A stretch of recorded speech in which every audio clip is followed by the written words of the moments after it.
By Angelo Onagu. Dash. Same thing that happened on 1st of March 2023 was exactly what happened in Imo State on 14th of January 2020 when someone who came forth was forced on the people as the governor of the state.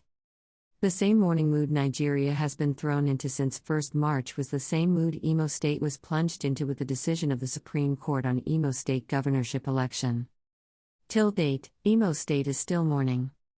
Hundreds, especially, of young men have lost their lives, thousands are missing, many houses and parts of some villages have been set ablaze and some villages have been sacked from their ancestral homes by certain unknown gunmen. Several bushes have been taken over by terrorists who operate freely without any military intervention. All these began to happen after the decision of the Supreme Court on 14th of January 2020. As Nigeria, via the Labour Party, goes to court to reclaim her stolen mandate, we hope to meet a court that is really different from that of 2020.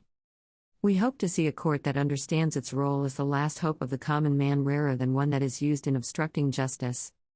We hope to see a court that has repented from its evil ways. We hope to see a court that understands that its failure to deliver justice can plunge the nation into perpetual turmoil. Let's watch and see. Thanks, Mr. Peter Obi. Till recently, no one had believed that an election could be done anywhere in Africa without financial inducement, thuggery, or manipulation of votes. However, it is also necessary to state that election malpractices were unknown in Africa before colonialism. They were introduced in Africa by the African colonialists and sustained by neo-colonialists, in order to make sure that the political leaders of their choice continue to remain in power. Since colonialism, especially since after the independence, electoral fraud has remained part and parcel of politics in Africa. It became the structure for winning an election. This has remained the foundation of misgovernance in Africa. In all, the question that no one has been able to provide a concrete answer for has been, how can electoral malpractices be stopped in Africa? Who will bell the cat? For the first time someone emerged and said, I will. For the first time in the history of Western democracy in Africa, someone campaigned for an election without financial inducement and won. For the first time people turned out en masse to vote in an election without material inducement before, during, or after casting their votes.